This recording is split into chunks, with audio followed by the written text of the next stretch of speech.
Welcome to Body Hack and Build a Better You, the podcast where we unlock the secret to living a longer, healthier life and create a bloom zone in our life and within our family. I'm your host, Michaela Morell, and I'm here to provide you with the tools and knowledge to empower you to build a better you, one essential building block at a time. In today's episode, I'm joined by Sandra, a strong and inspiring woman who spent over 20 years battling painful periods, hormonal chaos, postpartum depression, and body pain so intense she couldn't carry her own children up the stairs. From 10 months of non-stop bleeding due to copper spiral, to being told her pain was just hereditary, Sandra tried everything. Today she shares how testing her inflammation and shifting her lifestyle helped her ditch painkillers, balance her hormones, and finally feel free in her own body. If you ever felt dismissed, overwhelmed, or stuck in your symptoms, this episode is for you. Let's dive in. I want to remind you that this podcast is for educational and entertainment purposes only. Read the disclaimer in the show notes, and I want to remind you to always consult your healthcare provider if you plan to make any dietary changes. I am sitting here today with our beautiful Sandra. Sandra, she is a friend of mine that lives in Sweden.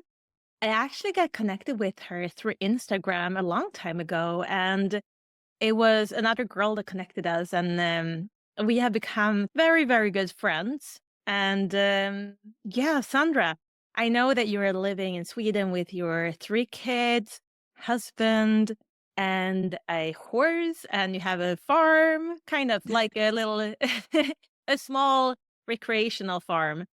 But Sandra, tell us a little bit about you. Where did you grow up in Sweden? Yeah, so we recently moved back to Falköping, where I was born and raised. So I have been living here since I was 1 year old up till I was 18. And then I moved to Gothenburg and I was starting working at the coffee shop. We call it barista in Sweden. I don't know the similar word in English, coffee maker. And then I moved to Stockholm for a year and worked at a coffee shop over there.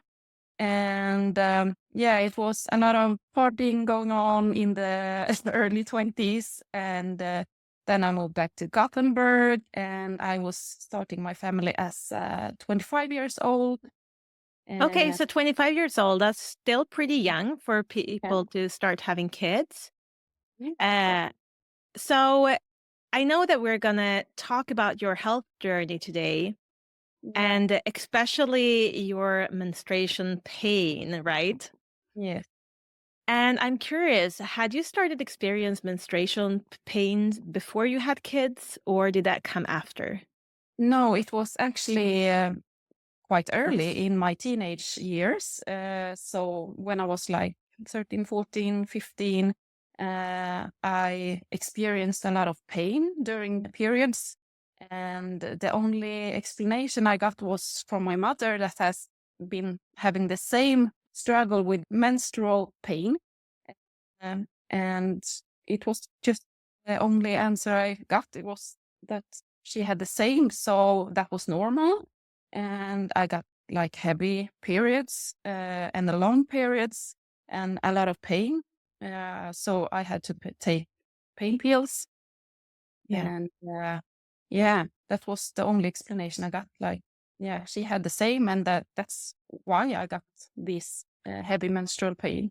So, Sandra, I know that we're going to talk about your health journey and especially your menstruational cramps, because that is something that you have been struggling with. But I'm curious to hear, when did your struggle start? Was that before or after you started having kids? So I got really heavy menstrual pains as a teenager, and the only explanation I got from my mother was that she had the same and have got really bad pains. And that was the only explanation I got, but it was getting much, much worse after my firstborn when I was 25 then. And then it has just escalated from each kid. So I have 3 kids now, and for each pregnancy, the menstrual pains have got much worse. And I only got the answer from the healthcare and my mother that, she has the same. So that was the struggle I got. and it was nothing to do about it, more than take prevention pills or, injections or other things. And I didn't want to have that. So I think it was when I met my husband, it was in 2015. I got something called a copper spiral, and I got like really heavy bleeding from that. So I couldn't have that prevention. So I took it out and I told my husband that I can't have this heavy pains and this heavy bleeding. And I was bleeding for 10 months in a row. Without any break? Without any break. 10 months in a row with this copper spiral. And I said to the midwives that I couldn't have this prevention. So I took it out. Yes, hold on. I feel like we need to pause here. I'm like, so you are a young girl trying to prevent getting kids too early. Yeah. Everyone is telling you that this is just the deck of cards you have been dealt in your life, that your mom is struggling with it, so you also have to struggle with it. There is nothing we can really do except for starting to mess with your hormones. Yeah. And if we're putting in contraception, then it might help you. So you try that. You put in the spiral. Yeah, I tried the copper spiral. I tried the mini pills. I tried the prevention pills. I tried the injection you got in your butt. I think it calls like p-spruta in Sweden. I don't know if you got the same in the US. Maybe that kind of prevention. And I got this ring you put in the vagina. And it was the only thing that was working. The ring? Yeah, the ring. That was the only thing that was actually working. So I have been testing all things, like everything you can test. And the ring was the only thing that was actually working with my hormones. Okay. But when I got my second kid, 2018, I got these heavy migraines after the birth. So then the midwife say I could not have this ring because it was a big chance for having a stroke when I got this. So I have no solution for prevention. So it was like you can use a condom or you can't have anything like. So how was this migraine? Was it constantly? Was it just around your period? Did you have your period again after giving birth, or like? Yeah, I got this heavy bleeding and heavy periods and got a lot of migraines. I don't know if Directly after birth? Yeah, directly after birth. And I think it was of this epidural that caused me these migraines because I got them before. And you did not have an epidural with your first child?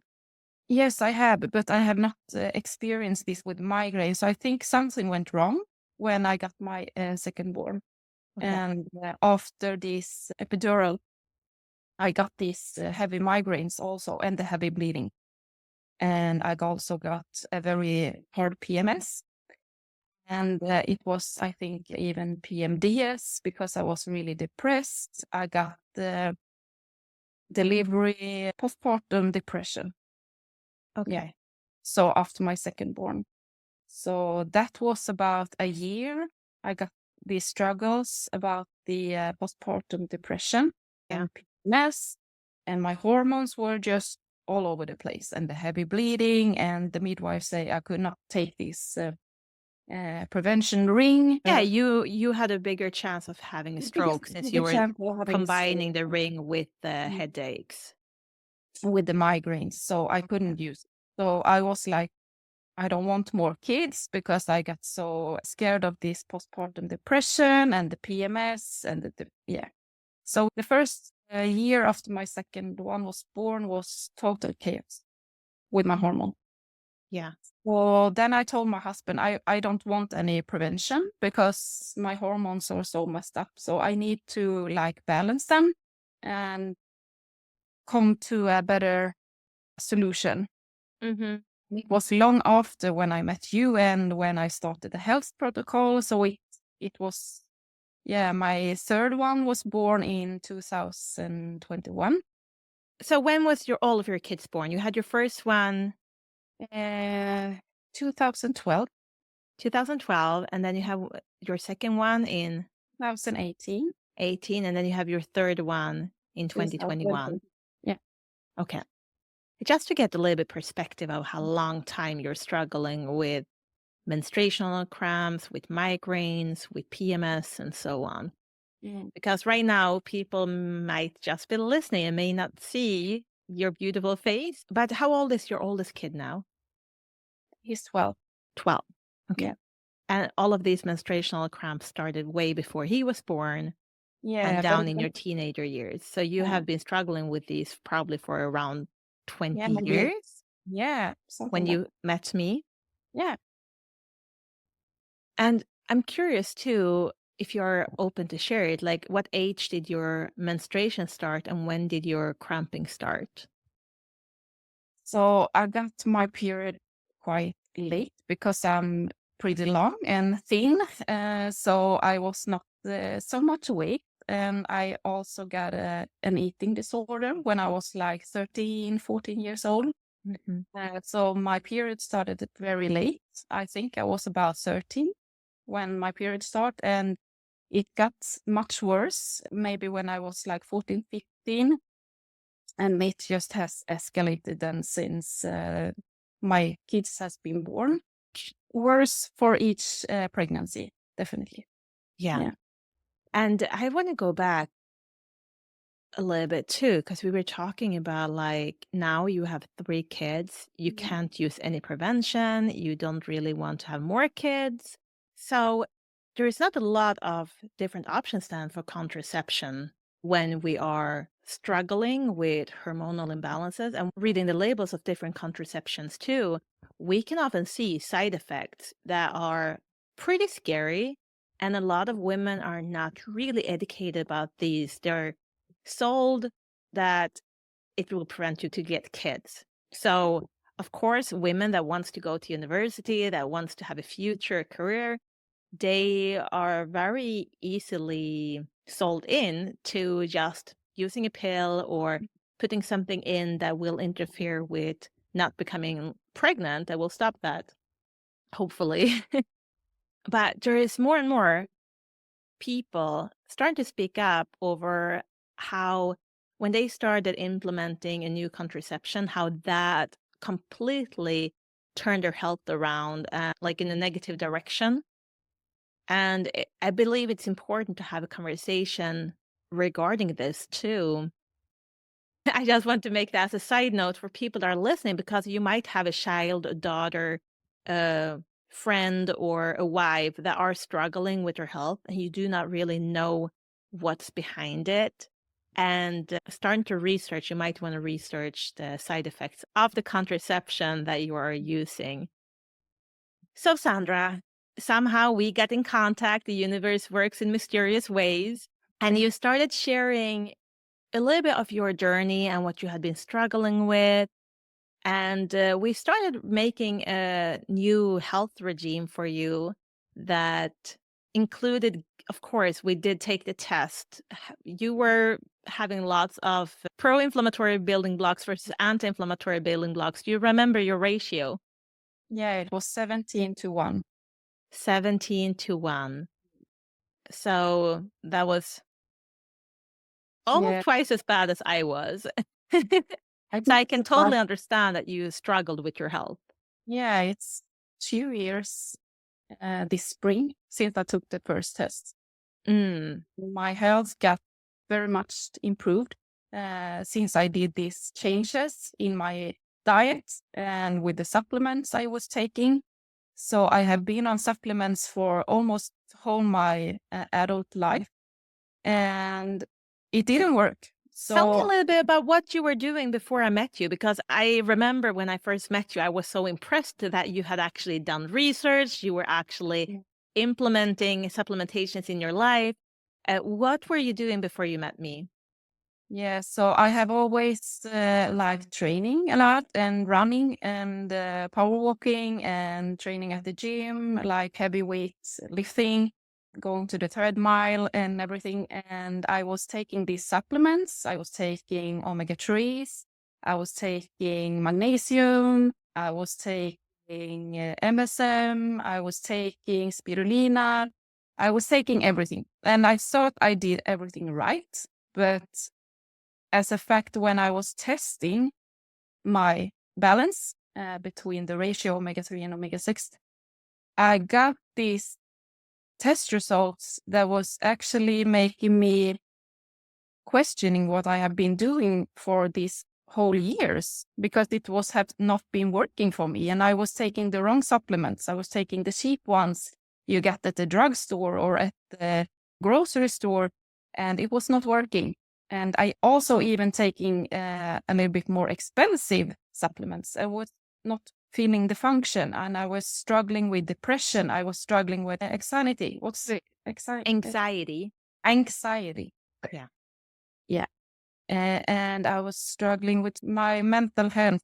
So I had to make a quite big change in my life to improve my health for my kids, of course, because I wanted to be a strong mother, not just physically strong, but also mentally strong. So that was the major shift in my life, that I was like, I need to do something because I need to be a good mother for them. And the best thing I was doing was to invest in my health and taking these tests and make a plan and follow the plan. And that was the major shift in my life, life changing, actually. Yeah. Yeah. And thank you for sharing that. And I'm curious because I see a lot of people that are using a lot of supplementations. Yeah. And when we start shifting the kinds you're using out to something that I really have seen is doing a big effect in people's health, I'm curious, are you spending any more money on supplementations today on average than you did before? No, I don't think so, because I got less supplements now than before, but they are working. So I got, less supplementation, but at the same cost maybe. But no, I don't spend more money, I think, on the supplementation now. Yeah, because you were using so many before. So even Yeah, if they I might think have I was been actually more using too affordable one many. by one, the total Yeah. cost is about the same or yeah. I think I was making it harder than it was. So I was using more supplementation than I actually really needed. And I think that made like a toxic cocktail inside of me also. So I don't think it was quite good to take everything. You need to make it easier and see exactly what is it you got deficiency on, Yeah, and not just take everything on the market. exactly. And when we're talking about different qualities too, some stuff is already rancid before you take it and it can cause you more inflammation. So Sandra, the whole reason why we're doing this podcast today is to inspire people to maybe take a little bit more charge of their own health, become your own advocate. And it's totally not normal to have all of the menstruation pains and hormonal issues that women are just told that you just have to suck it up. It's a part of being a woman. Like, it's not true. We can take more charge over our own health than people are allowing us to think. So I know, for example, so you met me. How did your health start changing, first of all? Did you start seeing changes? I got very many doctor appointments because I have so much pain in my body. And where was this pain? Everywhere or? Well, it was mostly in my knees, in my back, and in my hip. And problem with the sleeping and the night sweats. And, I have to make new sweater on the nights and make the bed for new sheets because I was sweating like so much. And you're young, you're not going through menopause, and you're struggling with all of these night sweats. Yeah, this was when I was like 35 when I met you, I think. Yeah, because I'm 37 now. So I was struggling with, I think I have 33 different symptoms. And the doctors couldn't find the answer why I was feeling this bad.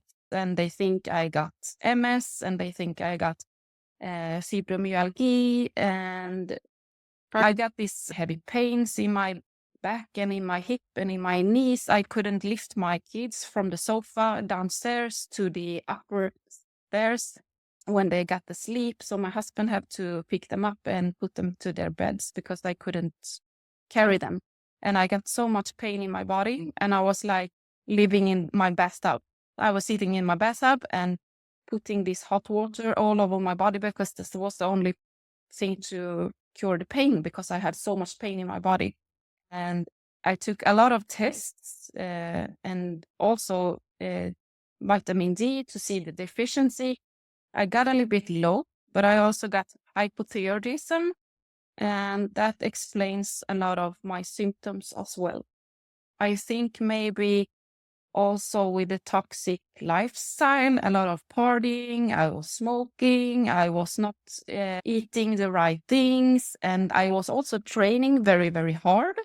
So it was like I was doing everything wrong, and also tried to compensate it with the training and the supplements, which was not working. So I think I had like my big breakthrough and my big awakening about maybe 5 years ago, when I was starting to make a change in my diet and the supplementation and everything. I was starting And your lifestyle, maybe? and my lifestyle. So yeah, it was very much, I got improved in my health, but I still struggled. And I think also the pregnancy, postpartum depression and everything, that was not making it easier.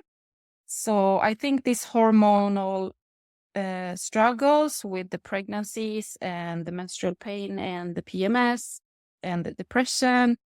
And yeah, it was like a heavy overload for my body. Yeah. So yeah. And that's usually what I'm seeing with people is like if people are more prone to have menstruational cramps and PMS at younger age, they often start having more severe symptoms of the body not functioning at a younger age. So I usually see that clearly that people that are struggling with more severe stuff like autoimmune diseases, like body aches and pains at a young age, they usually had menstruational cramps already when they were a teenager. Yeah. Because a symptom is just a cry from the body. It's not able to function like it's supposed to. And if we keep on ignoring it and keep on telling ourselves it's normal, it's just the way life is, instead of trying to find a root cause to it, that will spiral out and it will become worse and worse and worse. But okay, but you have now done a lot of different changes to your health routine, to your lifestyle. And how have your health been now for the past 2 years after you met me? Oh, wow. It's such a change.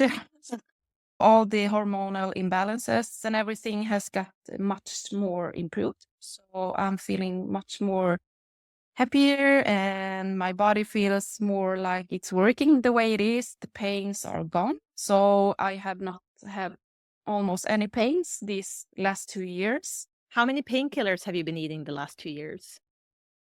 If you're Oh, talking about body pain. I know yeah. you have also had an accident with your head that had Yeah, nothing to yeah, do with it. That was just a freak accident. But like for your body pain, have you taken any pain medication for that? I have not taken any pain pills the last 2 years. Prior to this, how often did you need painkillers to deal with the pain you were struggling with in your body? The first 4 days of my period, I had to take pain pills. Every time you had a period? Every day. And Almost, yeah, about 3 times a day. okay, so you used to take painkillers 3 times a day for 4 days every time you had your menstruation coming in. Since I was like 15. Since you were 15, and for the past 2 years, you have not needed to take any painkillers due to your menstruational cramps. Yeah.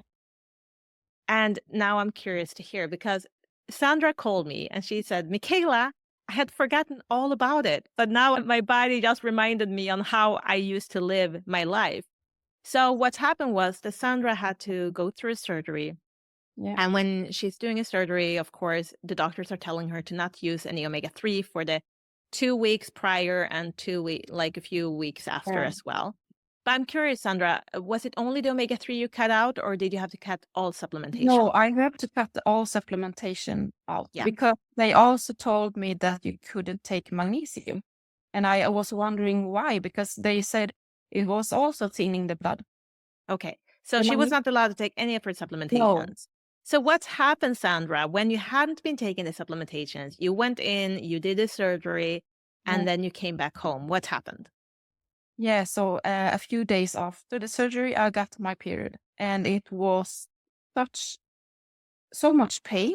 I have forgot because I had this pain that was like, vad säger man, strålar ut. It's shooting down in It's her shooting down. legs, Yeah, and exactly. And I was like, I couldn't stand on my legs, so I had to lay down and like starting to massage my legs because I had so much pain, and like my knees were shaking. So I didn't remember that I got these pains for so many years, and they just told me it was normal. And the only solution was to give me hormonal prevention, like hormone spirals. Yeah. That was the only thing you can use. They told me, the midwives. And so yeah, I am laughing. Like yeah, it's so funny because I see myself as well when I struggle with so much pain. And then when my pain was gone for, I mean, it's been gone now for 5 years, I started like thinking, did I really have that much pain? Like, how was it really? Because you kind of forget how painful pain is until you have it. So yeah, Sandra like calls me back and she's like, I've forgotten how hard it was to live my life before.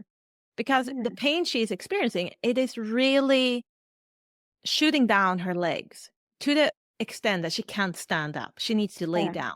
Yeah, I had to take the pain meds because I couldn't stand up. And I was like, should take the kids to school and preschool. And I was like, oh my God, I don't know how to do this. So I had to lay down and starting massaging my legs and go for the pain meds. And I was like feeling nauseous and feeling like I was going to faint. And I was like, oh my God, I just need to take the kids to school and preschool. And, yeah, I didn't remember that this was my regular time with periods like for so many years. And yeah, you can do anything about it more than taking this hormonal prevention. And I didn't want them because it messed up whole my body and my health overall. So yeah, it was like shocking how it felt before. Yeah. So Uh, but yeah. Sandra, aren't you happy now that like you were able to go right back to your supplementation regime? And aren't you Yeah. happy So to I know have that there started. is a solution for your pain? You do not have to live with this every single month for the rest of your life. Yeah. So now I have started to take my magnesium again and the omega-3s, and feeling like my body is starting to feel like itself again, the way it should be feeling, because all these menstrual pains also got this connection with the inflammation. So that's a big thing we should take up, I think, because if you got very much inflammation in the body, then you also got these heavy periods and heavy pains, because I don't have that now. Maybe I have like heavy bleeding the first 2 days, and then it's starting to get much, much better day 3 and day 4. And maybe I don't even bleed on day 5. And before I was like 7 days bleeding, and now I have like almost 5 days or 4 days. And I have cycle on 28 days like it should be. So I know when I got the ovulation. I know when I got my period. I can almost tell it by the clock, because it's so regular on 28 days cycle. And so I know my body without all this hormonal prevention. So I don't need to use them. And I know when it's a safe period to have sex, and I know when it's we need to use protection. Yeah. And then you can do it on other ways. You don't need all this hormonal prevention that fucks up your hormones. Yeah, actually, you can track your cycle, and you can, if you struggle with inflammation, get to the root cause, and you will see a much more improvement in your health. I'm sure for that. Yeah, and thank you so much for that, Sandra. And I also want to just remind people here that yes, inflammation can cause you to bleed too much. But I also want to tell you that inflammation can also cause you to not bleed at all. So if you're struggling with having too long cycles or never having a period, it can also be that root cause. So we never know, of course, how the body will respond. But what we do know is that a healthy body begins with a healthy cell, Yeah. and the body can do magical things if we allow it to by giving it the right circumstances. And thank you so much, Sandra, for coming on to this podcast, because we are here to inspire people that just because you're in pain today doesn't mean that you need to be in pain forever. We Yeah. can take control and create a little bit better circumstances for our body to function the way it's intended to. So thank you, Sandra, for being here. Well, thank you for letting me attend your podcast. It was a great honor. So if you guys are inspired by Sandra, please go out and share it with someone that you know is struggling with menstruational pain or struggling a little bit more with postpartum depression after having kids, or just achy joints and an achy body too. And if they want to connect with Sandra, how did they find you on Instagram? Yeah, so I got an Instagram account called Sandra's Lantliv. That's in Swedish, but I will link her Instagram account below. So if you want to connect with her directly, feel free to reach out to her. Yeah. Thank you, Sandra. Yeah. Thank you. Bye-bye. Bye. Hey guys, if you enjoyed today's episode, I encourage you to do one thing for me. Think of one person you want to share this podcast with and copy the link and send it right away. Thanks for playing an important role in the Blue Zone community. And if you want to keep on building a better you, one essential building block at a time, hit that subscribe button. See you in the next episode.